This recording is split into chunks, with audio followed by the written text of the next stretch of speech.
3. La pregunta más importante. Señor de la guerra, progresos. Los dos primarcas no perdieron el tiempo y reunieron a los oficiales superiores de ambas legiones en la Heliópolis para discutir la estrategia que debían seguir para lograr destruir a la Diasporex. Los bancos de mármol sobre el oscuro suelo estaban llenos del púrpura y el oro de los hijos del emperador y del blanco y negro de los manos de hierro. Hasta ese momento, el consejo de guerra no iba bien, y Julius pudo ver cómo la cólera crecía en Ferrus Manus cuando Fulgrim descartaba su última idea como irrealizable. Entonces, ¿qué propones, hermano? Porque yo ya no tengo más estrategias que ofrecer, dijo el primarca de los manos de hierro. En cuanto nos acercamos, huyen. Fulgrim se volvió para mirar a Ferrus Manus. No confundas lo que te digo con una crítica, hermano. Simplemente estoy constatando lo que considero el motivo fundamental por el que todavía no has logrado trabar batalla con la Diasporex. ¿Y cuál es? Que eres demasiado directo. ¿Demasiado directo?, preguntó Ferrus Manus, pero Fulgrim levantó una mano y pidió silencio para acallar cualquier otra interrupción. Te conozco, hermano, y conozco la forma en que lucha tu legión, pero a veces perseguir la cola del cometa no es la mejor forma de atraparlo. ¿Quieres que acechemos por todo el sector como ladrones mientras esperamos a que vengan a por nosotros? Los manos de hierro no hacen la guerra de esa forma. Fulgrim hizo un gesto negativo con la cabeza. No pienses ni por un momento que no soy consciente de la gran virtud de ir directo al centro, pero debemos estar preparados para aceptar que otras formas de aproximación pueden servir plenamente a nuestros propósitos. Fulgrim recorrió la circunferencia de la Heliópolis mientras hablaba, y dirigió sus palabras tanto a su hermano primarca como a los guerreros que lo rodeaban. La luz reflejada desde el techo le iluminaba el rostro desde abajo, y sus ojos, un oscuro reflejo de los argenteos de Ferrus Manus, brillaron con pasión mientras hablaba. Te has obcecado en destruir a la Diasporex, Ferrus, lo cual está bien y es correcto, habida cuenta de su asociación con malignos alienígenas, pero no te has hecho la pregunta más importante respecto al enemigo. Ferrus Manus cruzó los brazos. ¿Y qué pregunta es esa? Fulgrim sonrió antes de contestar. ¿Por qué están aquí? ¿Quieres que entremos en un debate filosófico?, le espetó Ferrus Manus. Entonces habla con los iteradores. Estoy seguro de que te proporcionarán una respuesta mejor, aunque menos directa, que yo. Fulgrim se volvió para dirigirse a los guerreros de las dos legiones. Entonces preguntaos esto, sabiendo que una poderosa flota de naves de guerra te persigue para destruirte, ¿por qué simplemente no te vas? ¿Por qué no te diriges a otro lugar más seguro? Pues no lo sé, hermano, dijo Ferrus Manus. ¿Por qué? Julius sintió la mirada de su primarca sobre él, y el peso de la expectación lo aplastó contra el asiento. Si el intelecto de un primarca no podía responder a esa pregunta, ¿qué posibilidades tenía él de hacerlo? Miró a los ojos de Fulgrim, vio la fe que el primarca depositaba en él y, de repente, la respuesta le resultó evidente. Julius se levantó. Porque no pueden. Están atrapados en este sistema. ¿Atrapados?, le preguntó Gabriel Santar desde el otro extremo de la sala. ¿Atrapados, cómo? No lo sé, dijo Julius. Tal vez no tienen navegante. No, replicó Fulgrim, no es eso.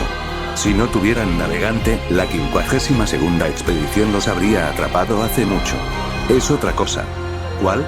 Julius observó cómo los oficiales de ambas legiones reflexionaban sobre la pregunta, seguro de que su primarca ya conocía la respuesta. Cuando adivinó la solución, Gabriel Santar se levantó. Combustible. Necesitan combustible para su flota. Aunque Julius sabía que era una tontería, sintió un pinchazo de celos al haber perdido la oportunidad de responder a su primarca, y miró con cierto enojo al curtido rostro del primer capitán de los manos de hierro. Exactamente, exclamó Fulgrim. Combustible. Una flota del tamaño de la Diasporex debe consumir una cantidad descomunal de energía cada día, y para realizar un salto, por pequeño que sea, necesitará una gran parte de sus reservas. Los comandantes de flota de los planetas imperiales sometidos de este sector no han informado de pérdidas significativas de naves cisterna o convoyes, por lo que debemos asumir que la Diasporex obtiene su combustible de otra fuente. La estrella Carollis, dijo Julius. Deben tener colectores solares ocultos en alguna parte de la corona solar. Están esperando a recolectar suficiente combustible para irse a otro lugar. Fulgrim se volvió hacia el centro de la sala. Así es como obligaremos a la Diasporex a presentar batalla. Descubriremos esos colectores para destruirlos. Esto obligará a nuestros enemigos a entablar combate en las condiciones que nosotros queramos, y entonces serán fulminados. Más tarde, una vez finalizado el consejo de guerra, Fulgrim y Ferrus Manus se retiraron a las dependencias privadas del Señor de los Hijos del Emperador a bordo del Orgullo del Emperador. Las habitaciones de Fulgrim serían la envidia de cualquier anticuario de Terra. Todas las paredes estaban cubiertas con pictografías elegantemente enmarcadas, paisajes alienígenas o imágenes extraordinarias de los astartes y los mortales que participaban en la Gran Cruzada. Varias antesalas llenas de bustos y trofeos de guerra, que se extendían desde el salón principal hasta más allá de lo que alcanzaba la vista, brillaban en un conjunto de inimaginable belleza artística. Únicamente el extremo más alejado de la estancia carecía de ornamentación. Allí se veían bloques de mármol parcialmente tallados y caballetes con pinturas inacabadas. Fulgrim se recostó en una tumbona, se quitó la armadura y se vistió con una sencilla toga de color crema y púrpura. Bebió vino de un cáliz de cristal y dejó reposar la mano sobre una mesa, en la que descansaba la espada con empuñadura de plata que había tomado en el templo de los Laer. Era sin duda un arma magnífica, difícilmente comparable a filo de fuego, pero exquisita en cualquier caso. Su equilibrio era perfecto, como si hubiera sido forjada exclusivamente para su mano, y su filo tenía el poder de atravesar armaduras astartes con facilidad. La gema púrpura de su empuñadura estaba toscamente tallada, pero le confería un cierto encanto primitivo, en armonía con la calidad de la hoja y la empuñadura. Tal vez sustituyera la gema por algo más apropiado. En cuanto surgió este pensamiento, lo descartó, pues sintió repentinamente que tal cambio sería un acto de vandalismo injustificado. Con un gesto negativo de la cabeza, Fulgrim apartó la espada de su mente y se pasó la mano por el suelto cabello blanco. Ferrus Manus recorría la habitación como un león enjaulado, aunque las naves de reconocimiento ya estaban buscando los colectores de combustible de la Diaspordex, aún le molestaba aquella forzada inactividad. «Oh, siéntate, Ferrus», dijo Fulgrim. «Vas a abrir un surco en el mármol. Toma un poco de vino». A veces, Fulgrim juraría que esta ya no es una nave de guerra, sino un museo flotante, comentó Ferrus Manus, examinando las obras colgadas de las paredes. Aunque las pictografías son buenas. ¿Quién las tomó? Una imaginista llamada Euprati Keller. Me han dicho que viaja con la 63ª expedición. Tiene muy buen ojo, señaló Ferrus. Son unas pictografías excelentes. Sí, admitió Fulgrim. Sospecho que su nombre será pronto conocido en todas las flotas expedicionarias. Aunque no estoy muy seguro de estas pinturas, continuó Ferrus, señalando una serie de obras acrílicas abstractas de colores disonantes y pinceladas enérgicas. No sabes apreciar las cosas bellas, hermano mío, suspiró Fulgrim. Esas son obras de Serena d'Angelus. Las familias nobles de Terra pagarían una pequeña fortuna por cada una de ellas. ¿De verdad?, comentó Ferrus, inclinando la cabeza hacia un lado. ¿Qué se supone que representan? Empezó a decir Fulgrim, tratando de expresar con palabras las sensaciones y emociones evocadas por los colores y las formas de la obra. Se acercó a la pintura y sonrió. Son recreaciones de la realidad configuradas según el alcance metafísico de los juicios de valor del artista, explicó, dejando fluir las palabras con naturalidad. El artista recrea aquellos aspectos de la realidad que expresan la verdad fundamental de la naturaleza humana. Entender esto es comprender la verdad de la galaxia. La señorita d'Angelus está a bordo del Orgullo del Emperador. Si quieres, puedo presentártela. Ferrus gruñó con disgusto. ¿Por qué insistes en mantener a ese tipo de personas a tu alrededor? Son una distracción para tus deberes con el Emperador y con Horus. Fulgrim negó con la cabeza. Estas obras serán la contribución permanente de los hijos del Emperador a una galaxia sometida. Sí, todavía hay planetas que conquistar y enemigos que derrotar, pero ¿qué clase de galaxia será si no queda nada que admirar en ella, salvo el hecho de haber sido conquistada? El imperio será un lugar vacío si se le niega el arte, la poesía y la música, así como a todos aquellos con la sensibilidad para apreciarlos. El arte y la belleza están tan cerca de la divinidad como podemos estar nosotros en esta era sin dioses. La gente, en su vida cotidiana, debe aspirar a crear arte y belleza. Eso será lo que el imperio llegará a ser con el tiempo, y es lo que nos hará inmortales. Sigo pensando que es una distracción, insistió Ferrus Manus. En absoluto, Ferrus, pues los cimientos del imperio se sustentan en el arte y la ciencia. Si los eliminas o los debilitas, el imperio dejará de existir. Se dice que el imperio sigue al arte, y no al revés, como podrían creer quienes tienen una mentalidad demasiado práctica. Yo preferiría pasar semanas sin comer ni beber que tener que prescindir del arte. Ferrus lo miró poco convencido y señaló las obras de arte inacabadas del extremo más alejado de la habitación. Entonces, ¿qué son esas de allí? No parecen muy buenas. ¿Qué representan? Fulgrim sintió crecer una oleada de rabia, pero la contuvo antes de que se le reflejara en el rostro. He estado explorando mi faceta creativa, pero no es nada serio, respondió. Una semilla de resentimiento creció en su interior al ver cómo sus propias obras eran despreciadas con tanta ligereza. Ferrus Manus se encogió de hombros, se sentó en una alta silla de madera tallada y se sirvió vino de un cáliz extraído de una ánfora de plata. Ah, es bueno volver a estar entre amigos, dijo mientras levantaba la copa. Es verdad, asintió Fulgrim. Nos vemos tan poco desde que el emperador regresó a Terra, y se llevó a Dorn con él, remachó Ferrus. Eso he oído, comentó Fulgrim. ¿Ha hecho algo Dorn para ofender a nuestro padre? Ferrus Manus negó con la cabeza. No que yo sepa, pero podría ser. Tal vez se lo haya comentado a Horus. Deberías acostumbrarte a llamarlo señor de la guerra. Lo sé, reconoció Ferrus. Pero todavía me cuesta ver a Horus de esa forma, ¿me entiendes? Te entiendo, pero así son las cosas, hermano, remarcó Fulgrim. Horus es el señor de la guerra, y nosotros somos sus generales. El señor de la guerra Horus da las órdenes y nosotros obedecemos. Evidentemente, tienes razón. Se lo ha ganado, he de reconocerlo, dijo Ferrus, levantando el cáliz. Nadie ha logrado tantas victorias como los lobos lunares. Horus se merece nuestra lealtad. Hablas como un fiel seguidor, sonrió Fulgrim, mientras una voz interior lo empujaba a provocar a su hermano primarca. ¿Y eso qué se supone que significa? Nada, respondió Fulgrim con un gesto displicente de la mano. Vamos, no me digas que nunca has deseado ocupar su lugar. ¿No anhelas con todo tu corazón que el emperador te nombre su regente?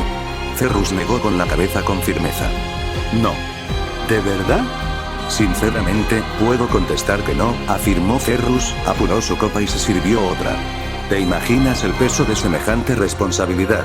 Hemos llegado hasta aquí con el emperador al frente, pero no alcanzo a concebir la ambición necesaria para dirigir una cruzada destinada a conquistar toda la galaxia.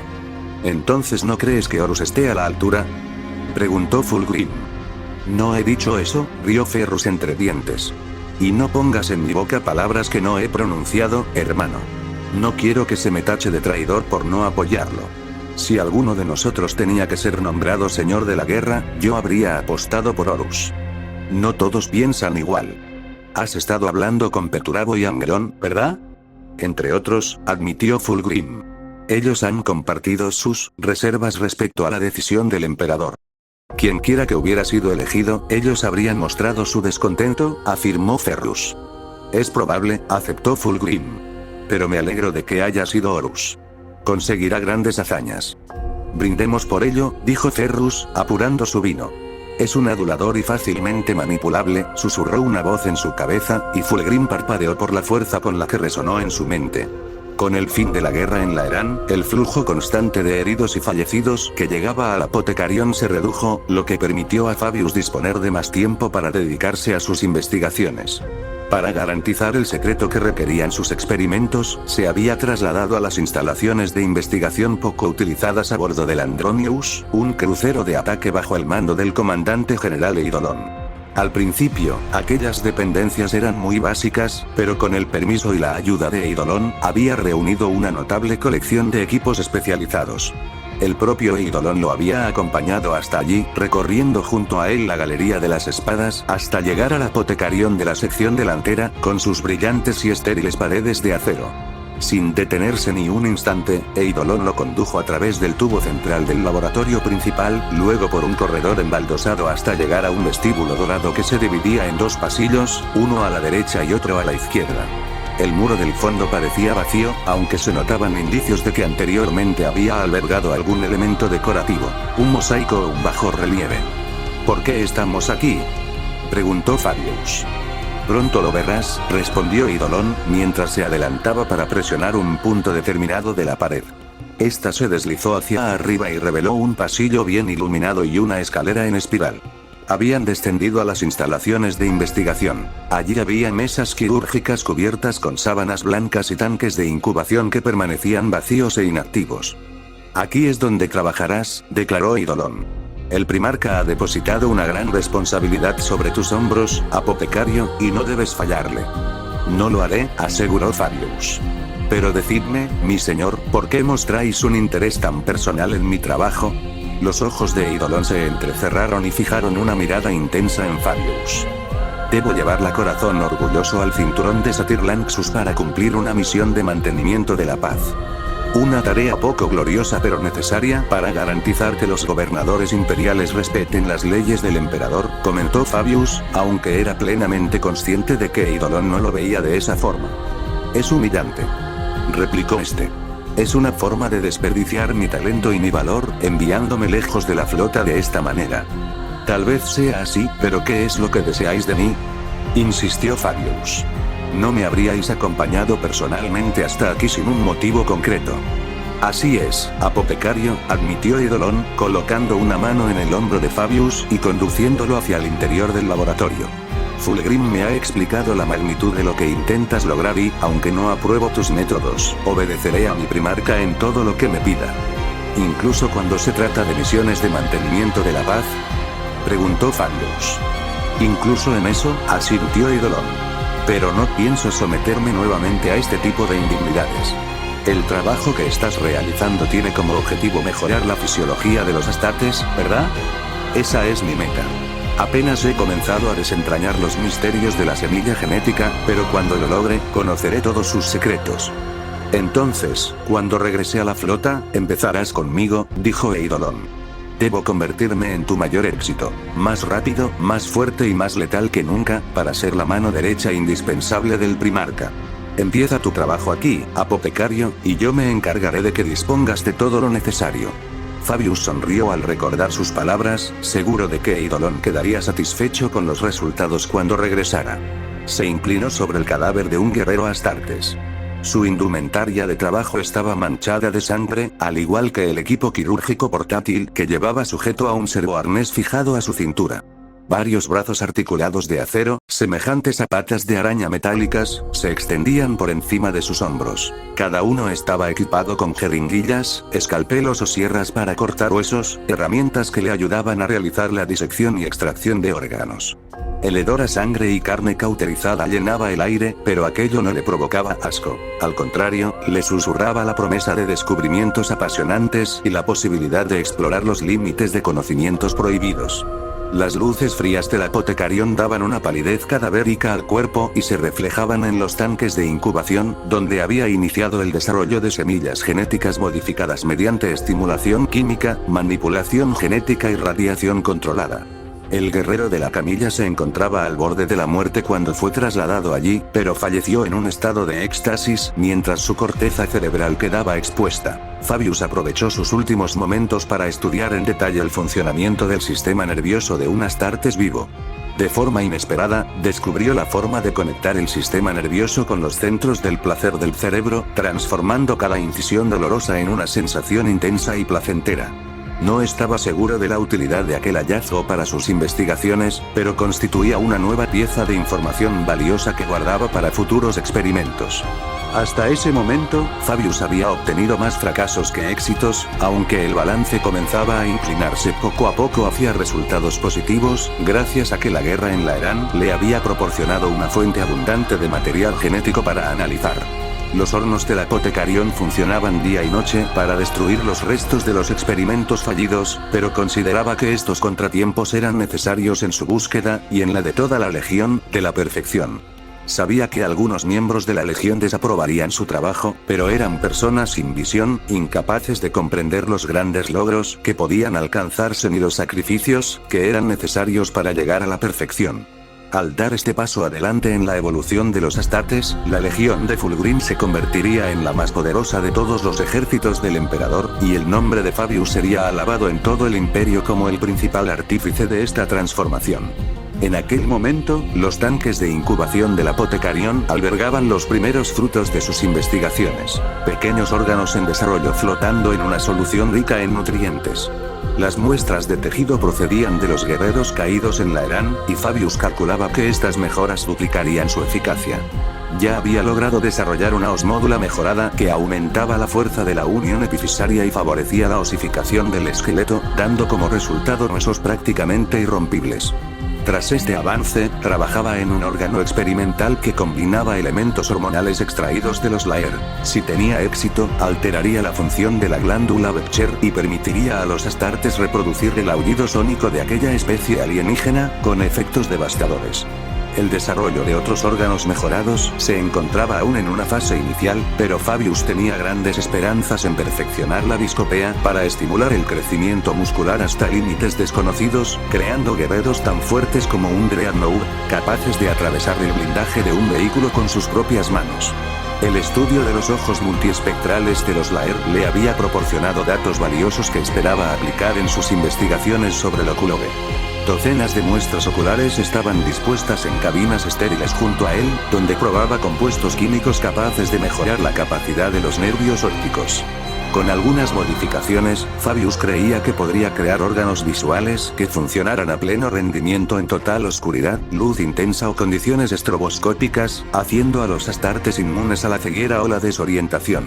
Su primer éxito se encontraba en los estantes metálicos situados a su espalda. Miles de viales con un líquido azulado contenían un fármaco sintetizado a partir de una muestra genética extraída de una glándula Laer que replicaba y potenciaba las funciones de la glándula tiroidea y la viscopea. Probado en sujetos experimentales, guerreros heridos sin posibilidad de supervivencia, había demostrado que aumentaba notablemente el metabolismo y la fuerza antes del fallecimiento. Tras refinar su composición, había logrado evitar que estos incrementos provocaran el colapso cardíaco, por lo que ya estaba listo para distribuirse de forma generalizada en toda la legión. Fulgrim había autorizado su uso, y en pocos días correría por la sangre de todos los guerreros que decidieran probarlo. Fabius se apartó del cuerpo sin vida y sonrió al imaginar los avances que podría lograr ahora que tenía libertad para desarrollar mejoras en las capacidades físicas de los hijos del emperador. Sí, susurró con voz suave. Quiero conocer todos tus secretos. Los colores de la paleta giraban ante los ojos de Serena, y su falta de intensidad la enfurecía sin medida. Se había pasado la mayor parte de la mañana intentando reproducir el tono rojizo de la puesta de sol que había visto en Laeran, pero los tubos vacíos y los pinceles rotos que la rodeaban eran un mudo testimonio de su fracaso. El lienzo que tenía ante sí era una maraña desordenada de trazos de lápiz, el boceto de una obra que estaba segura de que sería una de sus mejores, si lograba dar al rojo la mezcla exacta. «Maldita sea», gritó, y lanzó la paleta con tanta fuerza que se hizo añicos contra la pared. Su respiración se convirtió en cortos y dolorosos jadeos mientras la frustración crecía en su interior. Serena hundió el rostro entre las manos, y las lágrimas no tardaron en brotar, provocadas por sollozos entrecortados que le sacudían el pecho. La rabia por su fracaso le recorría el cuerpo. Cogió un trozo de pincel roto y presionó su borde irregular contra la suave piel de su brazo. El dolor fue agudo, pero al menos era algo real. La piel se rasgó y la sangre manchó la madera, lo que le produjo una extraña sensación de alivio. Solo el dolor daba verdadera sustancia a las cosas, así que clavó la madera con más fuerza, mientras observaba cómo la sangre resbalaba por su brazo y cubría las pálidas cicatrices antiguas. Su cabello largo y oscuro, salpicado de manchas de pintura, le caía en rizos lacios hasta la cintura. Su rostro tenía la palidez característica de quien lleva varios días sin dormir. Sus ojos estaban inyectados en sangre y vidriosos, y sus uñas, agrietadas y manchadas de pigmento. Su estudio había quedado completamente revuelto desde su regreso de Laeran. No se trataba de un acto de vandalismo, sino de la pasión desbordada por crear lo que había transformado aquel espacio, antes impecable, en algo semejante a un campo de batalla tras el combate. El deseo de pintar había surgido en su interior como una fuerza elemental incontrolable. Fue una experiencia apasionante y, al mismo tiempo, aterradora, la necesidad ardiente de plasmar en arte la pasión y la sensualidad. Serena había llenado 3 lienzos de color y luz, pintando como una posesa, hasta que el agotamiento la venció y cayó rendida entre el desorden. Al despertar, observó su obra con mirada crítica. Notó la crudeza de las formas y la falta de viveza de los colores, que no transmitían la intensidad que ella había sentido en el templo. Rebuscó entre el desorden las pictografías que había tomado allí en la imponente ciudad de coral, con sus torres de majestuosas líneas y sus tonos maravillosos de cielo y océano. Durante días intentó revivir aquella sensación de asombro que la había embargado en la Eran, pero por más que mezclaba los pigmentos en distintas proporciones, no lograba reproducir la calidad cromática que buscaba.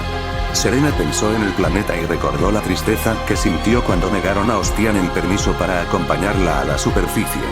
Se sintió culpable al darse cuenta de que esa tristeza se había desvanecido en cuanto atravesaron la capa de nubes y contemplaron la inmensa extensión azul de los océanos a sus pies. Jamás había visto algo tan grandioso ni con un azul tan intenso, y tomó una docena de pictografías antes incluso de iniciar el descenso hacia el atolón de los Laer. Sobrevolar la ciudad flotante le había despertado sentimientos que ni siquiera sabía que poseía, y deseó con todas sus fuerzas poner pie en aquella estructura alienígena. Al aterrizar, fueron escoltados entre las ruinas de la ciudad.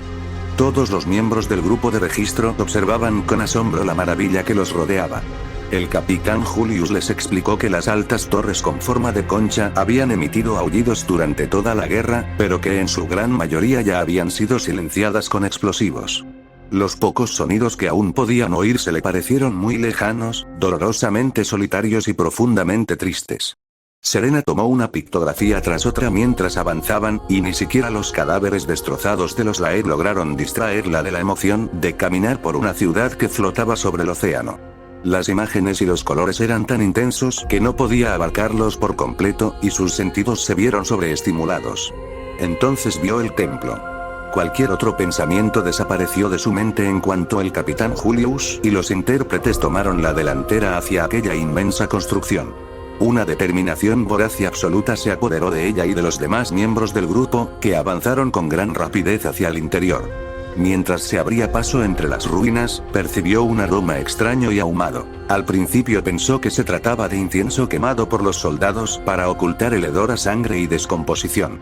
Pero entonces vio las espirales de niebla rosada que salían de los porosos muros del templo y comprendió que se trataba de algo de origen alienígena.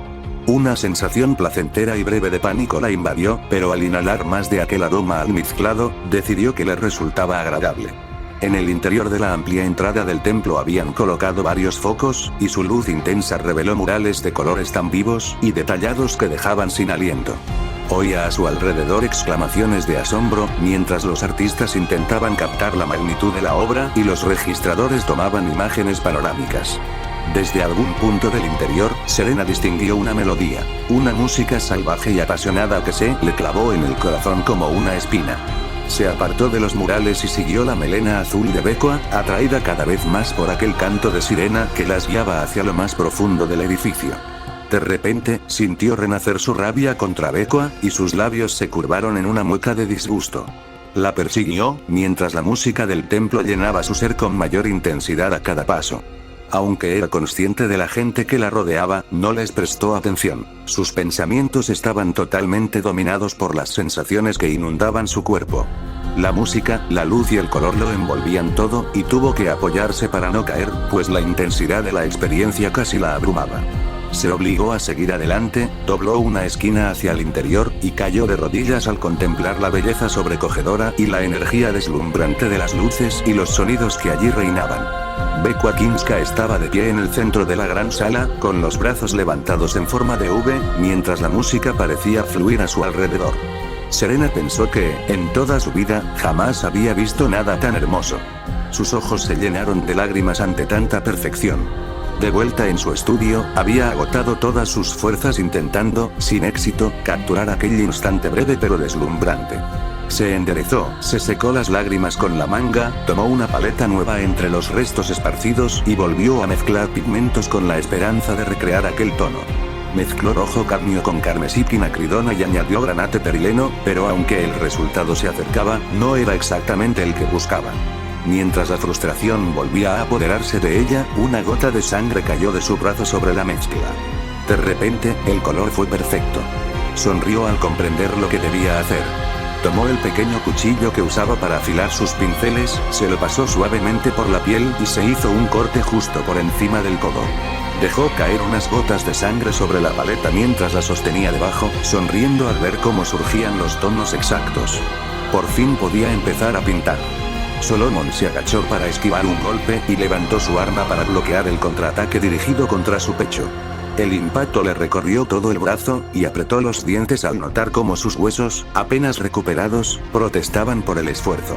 Se apartó rápidamente cuando Marius, capitán de la tercera legión, giró y apuntó su espada hacia su corazón. «Estás más lento de lo habitual», comentó Marius. Solomon golpeó hacia abajo con su arma para desviar el ataque y se giró para asestar el golpe decisivo, pero no llegó a tiempo. La espada de Marius volvió a acercarse peligrosamente. Se contorsionó para esquivarla y sintió como si su cuerpo fuera a desmoronarse por la tensión. «Lo bastante rápido para anticiparme a ti, viejo amigo», bromeó Solomon, aunque sabía que era cuestión de tiempo que su rival lograra superarlo. «Mientes», afirmó Marius, y arrojó su espada al suelo. Se dirigió hacia los estantes que cubrían las paredes de la sala de entrenamiento y tomó un par de armas gemelas de estilo sol y luna. Eran hojas de doble filo, poco prácticas para el combate real, pero muy efectivas como herramienta de entrenamiento. Solomon dejó caer su espada y eligió 2 discos de combate del modelo viento y fuego. Al igual que las armas de su oponente, tenían un carácter más bien decorativo. Consistían en una hoja circular con empuñadura rugosa y borde dentado, pero a Solomon le gustaba practicar con herramientas diferentes a las habituales. Se colocó en guardia, con el brazo izquierdo extendido y el derecho doblado junto al costado. «Tal vez sí, tal vez no», respondió Solomon con una sonrisa. «Solo hay una forma de averiguarlo». Marius asintió y cargó contra él. Sus 2 hojas giraban ante sí como una red de acero centelleante. Solomon bloqueó el primer ataque y luego el segundo, pero se vio obligado a retroceder hacia la pared tras cada choque. Se desvió hacia un lado para evitar un corte alto y lanzó un golpe bajo dirigido a las piernas de Marius. Este desvió el ataque con una de sus armas, clavó la punta en el centro del disco de Solomon y lo inmovilizó contra el suelo. Solomon tuvo que soltar el arma y saltar hacia atrás cuando la segunda hoja se abalanzó sobre él. «¿Has oído las noticias?», preguntó con dificultad, buscando una forma de distraerlo y ganar un poco de espacio. «¿Qué noticias?», respondió Marius. «Que van a distribuirnos un nuevo estimulante químico para probarlo», explicó Solomon. «Sí, ya lo sé», asintió Marius. «El primarca afirma que nos hará más fuertes y rápidos que nunca». Solomon frunció el ceño al notar el tono de su amigo. Sus palabras sonaban como si las estuviera repitiendo de memoria, sin estar realmente convencido. Se detuvo en su retirada. «¿No te preocupa en absoluto su origen?». «Procede del primarca», respondió Marius, levantando su arma. «No me refiero a eso», aclaró Solomon. «Me refiero a la sustancia. Sé que no viene de Terra. De hecho, creo que se ha fabricado aquí mismo. Oí al apotecario Fabius hablar de ello antes de ser destinado al Androgius». «¿Qué importancia tiene dónde se haya producido?», preguntó Marius. «El primarca ha autorizado su uso para quien quiera probarlo». «No lo tengo claro», admitió Solomon mientras Marius empezaba a rodearlo. «Quizás no sea nada, pero me incomoda la idea de introducir algo nuevo en mi cuerpo sin saber exactamente qué es». Marius soltó una carcajada. «Después de todas las modificaciones genéticas que hemos sufrido, ¿ahora te preocupa lo que ingerimos?». «No es lo mismo, Marius. Fuimos creados a imagen del emperador como sus guerreros perfectos. ¿Para qué necesitamos algo más?». Marius se encogió de hombros y atacó de nuevo. Solomon desvió el golpe con el arma que le quedaba, pero sintió una punzada aguda que le indicó que algo en su interior se había resentido. El combate había terminado. Tras concluir que su mente sucumbiría antes de que su cuerpo estuviera totalmente recuperado, había solicitado el alta voluntaria del apotecarión para volver a los barracones de su compañía. Gaius Capen se alegró de verlo, pero Solomon intuyó que su subordinado había disfrutado del breve período de mando, y pensó que sería conveniente asignarle una compañía propia. Al no haber noticias de la Diaspordex, se dedicó a entrenar con intensidad para recuperar su condición física, y visitaba a menudo a Marius para enfrentarse a él en combates de entrenamiento agotadores, en los que hasta el momento no había logrado imponerse. «Lord Fulgrim lo ha ordenado», insistió Marius, como si eso fuera suficiente para dar el tema por cerrado. «Es cierto, pero aún así no me convence», respondió Solomon con dificultad. «Simplemente no le veo la necesidad». «Que tú no la veas no cambia la realidad», replicó Marius. «Fulgrim ha hablado y debemos obedecerle. Nuestro ideal de perfección y pureza proviene de él, y se transmite a través de los comandantes generales hasta llegar a nosotros, los capitanes, que somos responsables de hacer cumplir su voluntad entre nuestras filas». Todo eso lo sé, pero sigo pensando que es un error, insistió Solomon, respirando con dificultad y dejando caer su arma. Ya basta, me rindo. Tú ganas. Marius asintió. Estás recuperando fuerzas cada día que pasa, Solomon. No las suficientes, replicó Solomon, desplomándose sobre el suelo de entrenamiento. No, todavía no, pero pronto estarás totalmente recuperado, y tal vez entonces me ofrezcas un combate digno, bromeó Marius, sentándose a su lado. No te preocupes por eso, le prometió Solomon. Pronto te daré una buena paliza. No lo harás, respondió Marius con una sonrisa sin malicia. He estado entrenando a la tercera compañía con más intensidad que nunca y estamos en nuestra mejor forma. Ya soy el mejor, y con la nueva sustancia seré aún más fuerte y rápido. Solomon miró a los ojos de su amigo y percibió en ellos un deseo desesperado de redimirse por lo sucedido en el Aptodón. Se levantó y posó la mano sobre el brazo de Marius. Escucha, sé que ya sabes lo que voy a decirte, pero te lo diré de todos modos. No, dijo Marius, negando con la cabeza, no lo hagas. La tercera quedó deshonrada, y solo empeorarás las cosas si intentas justificar nuestro fracaso. No fue un fracaso, afirmó Solomon. Sí lo fue, replicó Marius. Si no eres capaz de verlo, quizás tuviste suerte de caer antes de llegar allí. Solomon sintió cómo crecía su ira. ¿Suerte? Casi muero. Habría sido más sencillo si hubieras muerto, susurró Marius. No puedes hablar en serio. Quizás no, pero el hecho es que la tercera no logró alcanzar el punto de encuentro, y hasta que nos redimamos de este error, me aseguraré de que mi compañía cumpla las órdenes del primarca al pie de la letra. ¿Sin importar cuáles sean esas órdenes?, preguntó Solomon. Exactamente, respondió Marius. Sin importar qué órdenes sean.